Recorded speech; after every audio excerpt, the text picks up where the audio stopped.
Hi les bâtisseurs! Le thème de ce jour, la mise en place de mon tableau budgétaire, la mise en place d'un biais porte-bonheur afin de recevoir les cadeaux ou les surprises de l'univers. Et oui, faisons-nous plaisir, je nous aime. Merci à tous ceux qui s'inscrivent à la tontine immobilière. Merci à tous ceux qui adhèrent à la tontine immobilière. Bienvenue aux nouveaux bâtisseurs. Nous sommes joignables au numéro 0033 6 95 37 59 33. 0033 6 95 37 59 33. Je vous remercie d'être avec moi. Bienvenue dans la communauté des bâtisseurs. Je me prénomme Flore, je réside en France. Si vous avez cliqué sur cette vidéo, c'est que votre âme souhaite que vous vous autorisez maintenant à bâtir. Rejoignez la communauté des bâtisseurs, abonnez-vous, activez la cloche de notification. Faites preuve d'entraide afin d'apporter la lumière à cette belle communauté. Likez, likez, likez. La beauté de cette œuvre va agir si vous, à votre niveau, vous partagez, participez activement, main dans la main, bâtissons. Ce jour, nous allons pouvoir parler de nos dépenses, de nos revenus. Nous allons ventiler les revenus et les dépenses afin de pouvoir mettre de l'argent de côté et de concrétiser, nos projets. Sur Internet, j'ai trouvé ces fiches les fiches qui peuvent nous être utiles. On va l'utiliser pour pouvoir travailler ensemble les différentes dépenses que nous avons, les différents engagements que nous avons. Donc, on va débuter par celle-ci. Je vous amène à ventiler les revenus et les différentes dépenses que vous avez. Donc, nous avons les dépenses contraintes par engagement, les dépenses contraintes par choix, les dépenses qui peuvent être réduites et les dépenses qui peuvent être reportées. Cette fiche va être sous la barre de description. Vous pouvez la télécharger ou bien simplement la faire sur une feuille blanche et copier simplement sur une feuille blanche pour pouvoir déjà lister et afin de vous retrouver. Dans les différentes dépenses, nous avons le loyer, l'assurance habitation, l'alimentation, l'électricité, le gaz, le téléphone, internet, télévision, l'eau, les assurances, les vêtements. Par rapport à l'habillement, on ne marche pas nu non plus. Le sport, l'achat d'un nouvel ordinateur ou bien d'un nouveau téléphone, la santé, la mutuelle, les plaisirs, donc l'alcool, la cigarette, je ne fume pas, je ne bois pas, donc ça va. Les vacances, les sorties, livres, vidéos, musique, les frais de garde, les assurances, les autres frais, le transport, la voiture, les impôts. Donc, ceci, on le prend et on le dispatche dans ces différents, sur cette fiche. Donc, dans les dépenses contraintes, qu'est-ce qu'on peut avoir comme dépenses contraintes? Par exemple, le loyer. Le loyer, c'est une dépense contrainte. L'assurance, l'assurance habitation, c'est une dépense contrainte. Les dépenses qui peuvent être réduites, nous avons les vêtements, on peut réduire cela. Les frais de... Qu'est-ce qu'on peut réduire encore? Aussi par rapport au sport, aller dans une salle de sport, on peut faire le sport dans la nature. Chacun voit, chacun va voir ce qu'il peut faire. Les dépenses qui peuvent être reportées. L'achat d'un livre, par exemple, peuvent être reportées. Oui. Les dépenses contraintes par choix. Si on veut faire le sport dans une salle de sport, oui, c'est contrainte par choix. Ça veut dire que c'est là on a fait le choix de le faire. Donc, ceci déjà nous permet de lister toutes nos dépenses. Est-ce que ça filme? Oui, ça filme. Ceci nous permet déjà de lister toutes nos dépenses et de voir ce qu'on peut mettre de côté. Cette fiche-ci, je l'ai fait par moi-même. Ce n'est pas encore au top, mais il faut commencer toujours quelque part. C'est afin de pouvoir mettre mes revenus, dépenses fixes, dépenses variables. Et derrière, qu'est-ce que j'ai mis? Total de dépenses fixes plus total dépenses variables et après le solde, ce qui me reste. Donc, let's go, on y va. Là, on écrit mes revenus. Je suis dans le secteur médical, je suis une intérimaire, donc je travaille énormément afin d'avoir un salaire convenable. Là, je fais la moyenne à l'année. Je suis mon salaire en tant qu'intérimaire qui tombe toujours à partir du 11 ans. Le salaire des intérimaires tombe toujours à partir du 11. Quand je fais la moyenne, je suis à 3 608 € par mois. Les revenus de ma maison qui est en location. J'ai une maison qui est à côté de la frontière du Luxembourg. Donc, les locataires qui habitent là, c'est en colocation. Colocation. J'ai 4 jeunes hommes qui résident. Le virement passe entre le 5 et le 8. On mettra le 8. Voilà. Le total fait 1060 € par mois.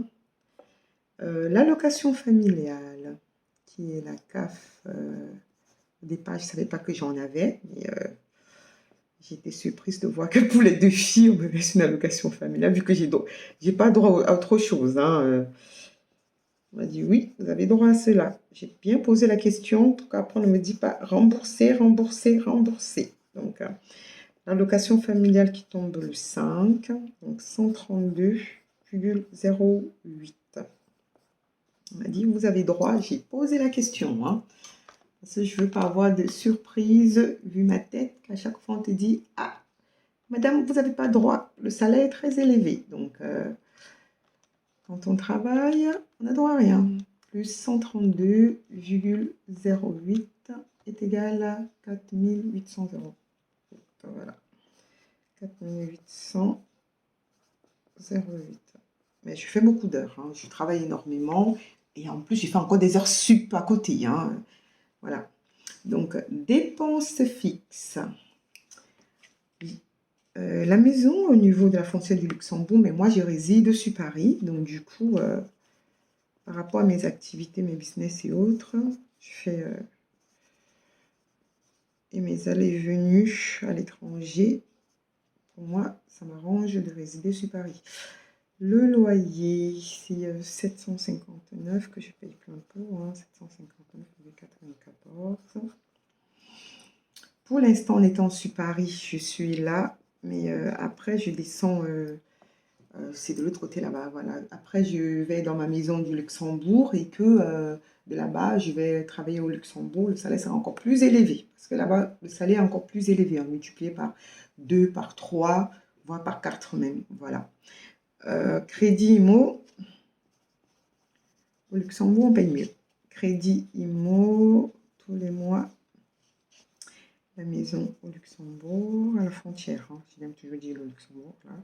Ah, j'aime ce mot. Maison, c'est 950. Voilà. Électricité. C'est par rapport à la location. 95, alors ils prennent en charge 95, 86, les dates et tout ça. C'est virement automatique. Ils prélèvent, je ne cours pas derrière. Prélever, laissez-moi en paix, j'avance. Mutuelle, 70,53. En fait, je ne sais pas, la mutuelle, pareil qu'on m'a fait une ristourne, mais dites-moi de votre côté. J'essaye de revoir. Mais de toute façon, je vais passer des coups de fil pour voir si je peux grappiller quelques euros en plus. Je vais essayer de faire tout ça. Parce que là, il me faut des sous pour mettre mon projet immobilier, mon projet d'investissement dans l'immobilier en place encore. 78,90. 91, voilà. 91 euros. Téléphone. L'assurance, j'en ai plein. Assurance habitation, assurance pour mes filles, assurance tout portable, assurance juridique, tout ça quand j'additionne, ça me fait 162,98. Peut-être il faudrait essayer de résilier certaines assurances, mais on va voir tout ça le mois prochain. Je vais tout faire ça au cours du mois. Abonnement transport. 114,13. C'est avec mes enfants, hein, c'est des épargnes. C'est des épargnes qui sont prélevées directement, qui vont dans différents comptes. Le compte des enfants et un compte que j'ai mis à côté aussi. Dans différents comptes. Voilà. C'est 420. Voilà. Frais de gestion de mes comptes.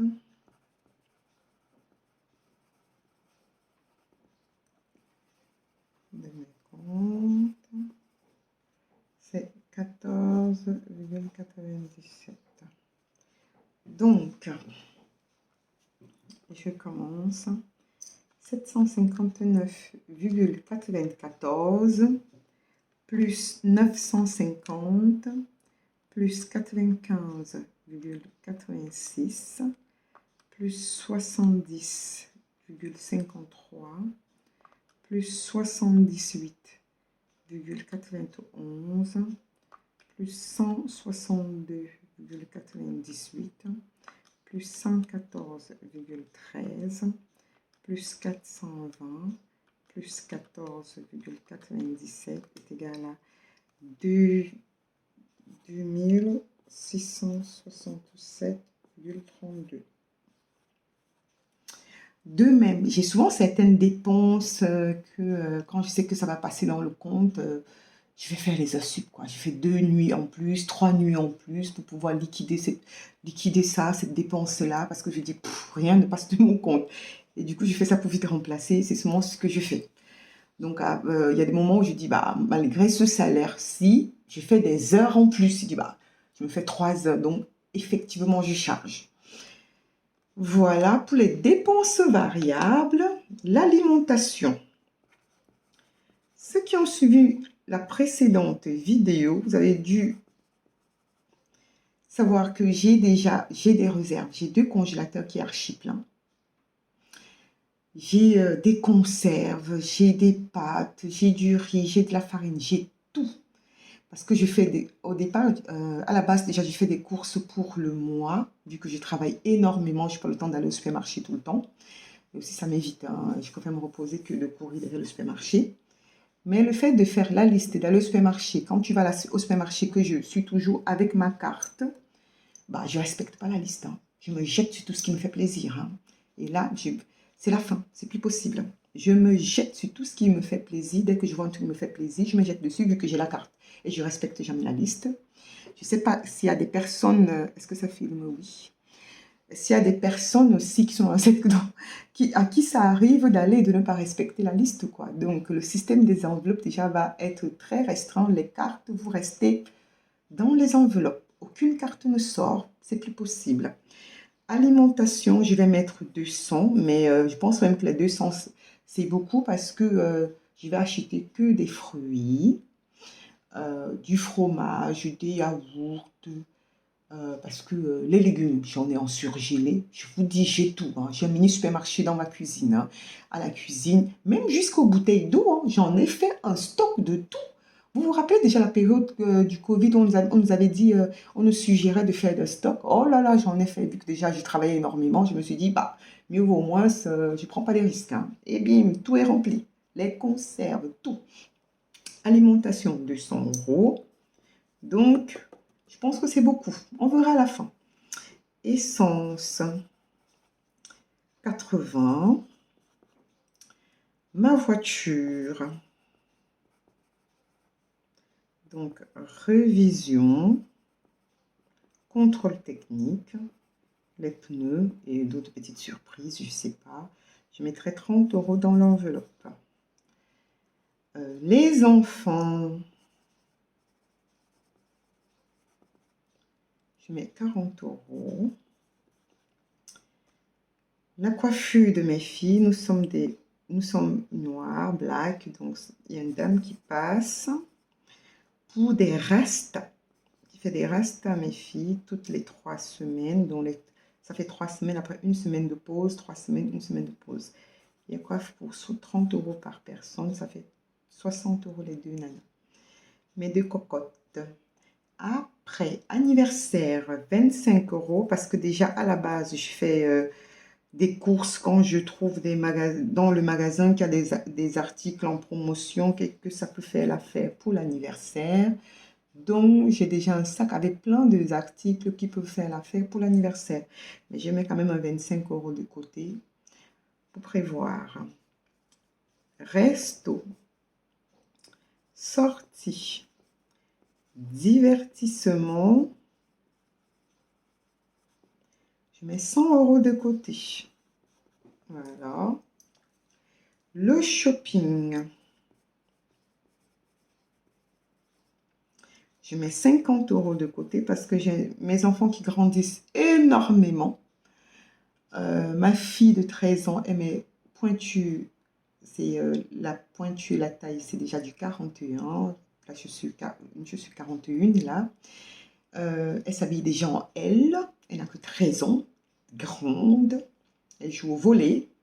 Donc, imaginez-vous que je suis tout le temps en train de faire des achats. Parce qu'on paye un pantalon, 3 semaines après, pouf, le pantalon est déjà sauté. Je ne sais pas si vous avez le terme sauté, ça veut dire le pantalon déjà à demi, quoi. Je ne sais pas, je ne connais pas le terme exact, mais ça ne va pas. Il faut acheter tout le temps, il faut renouveler.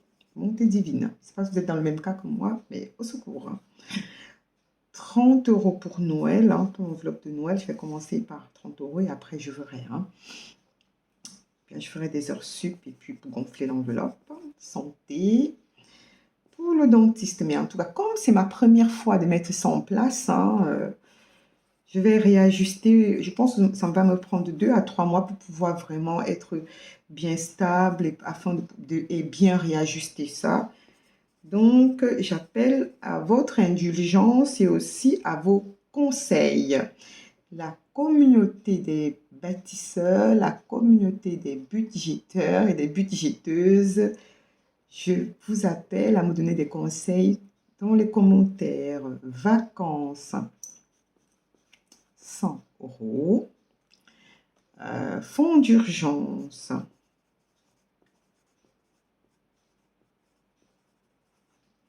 150 €. Électroménager,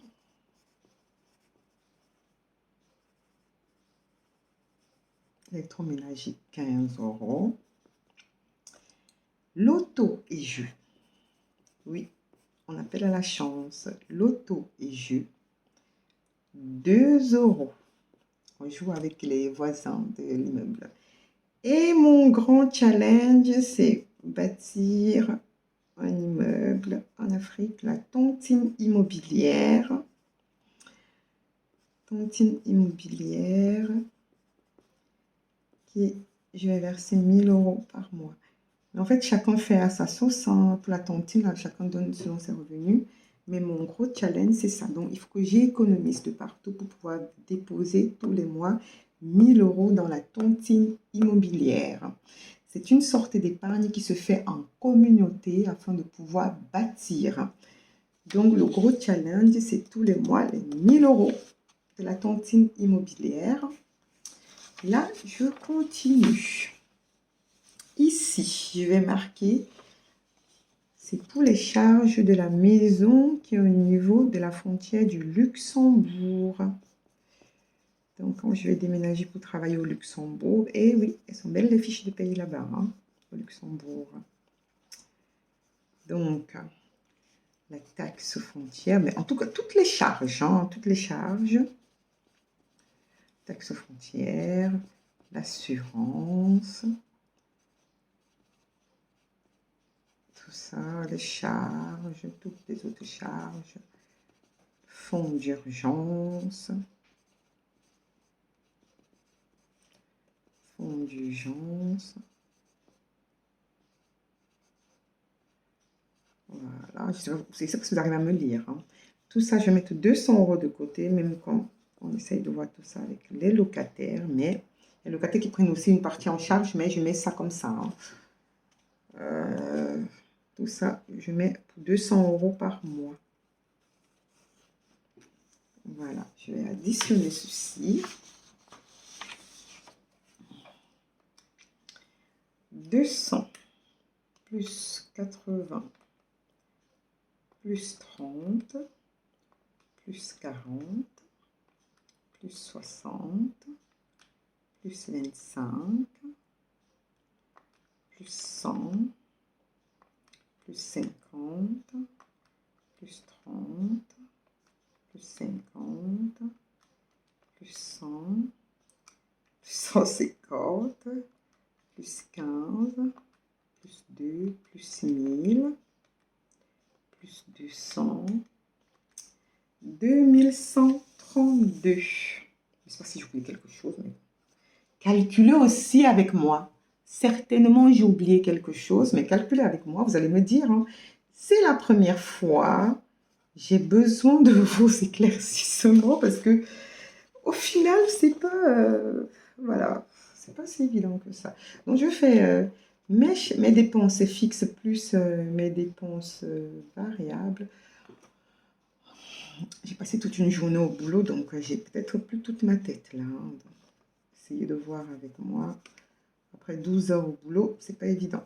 Donc là, j'ai passé 12 heures au travail. Et je reviens, je fais ça, c'est ça en plus, 2132. Qu'est-ce que ça me donne? 2132 plus. J'espère que c'est comme ça qu'il faut faire, hein, parce que quand on a déjà passé la journée à courir au travail, après c'est plus ça. 4799,32. Voilà. Ok. Donc là, mes soldes, j'ai fait 4800,08 moins 4799,32 est égal à, donc, 4800,08 moins 4799,32. Il me reste 0,76. Ok. Donc, la prochaine étape va être de remplir les enveloppes. Mais là, nous sommes déjà presque à 23 minutes. Si je me mets à remplir, la vidéo elle va être très longue. De même, je me rends compte que j'ai oublié les frais de garde. J'ai oublié aussi dans mes revenus, j'ai oublié certaines choses dans les revenus. Mais ça serait la prochaine fois. Là, on va faire comme ça. Et puis, je vais m'améliorer. Je vais lire vos commentaires par rapport à vos différents conseils. Parce que comme c'est la communauté, nous avançons ensemble. Mais mon challenge, c'est de pouvoir lancer ce grand projet de construction grâce à la tontine immobilière. Dans la tontine immobilière, n'importe qui donne ce qu'il peut. Hein. C'est pas, tout le monde ne peut pas donner 1000 €. Il y a ceux qui donnent 500 €. Il y en a ceux qui donnent plus. Donc, c'est chacun par rapport à ses moyens. Mais ce système-ci, le système des enveloppes budgétaires, va permettre à tout un chacun de pouvoir mettre de côté afin de pouvoir se lancer. Et là, on va passer à la prochaine étape. C'est comment je vais dire ça? Le biais porte-bonheur. On va mettre en place un biais porte-bonheur. Et oui, nous on fait appel au bonheur. On fait appel au bonheur. Ceux qui veulent pas le bonheur, bah, ça ne dérange pas. Hein. Donc, on va mettre en place un biais porte-bonheur. C'est quoi le biais porte-bonheur? C'est de prendre un biais, soit de prendre un biais de 20 €, soit de prendre un biais de 50, soit de prendre un biais de 5 €. Voilà. Je donne par exemple l'exemple du biais de 5 €. Vous avez vu ici? Il y a une signature. Donc, on prend le billet de 5 € où il y a la signature. on le plie. Voilà. Et la signature, elle est toujours là. En mettant toutes nos énergies positives là-dessus. En visualisant l'abondance financière, parce qu'on appelle l'abondance financière à nous. Et là, on le plie une seconde fois, en visualisant toujours la partie où il y a la signature, là, comme ça. Et oui. Donc là, nous avons la signature et on le garde dans une enveloppe spéciale billet porte-bonheur. Et oui, ce sont des affaires de femmes. En tout cas, voilà. On le garde là, comme ça.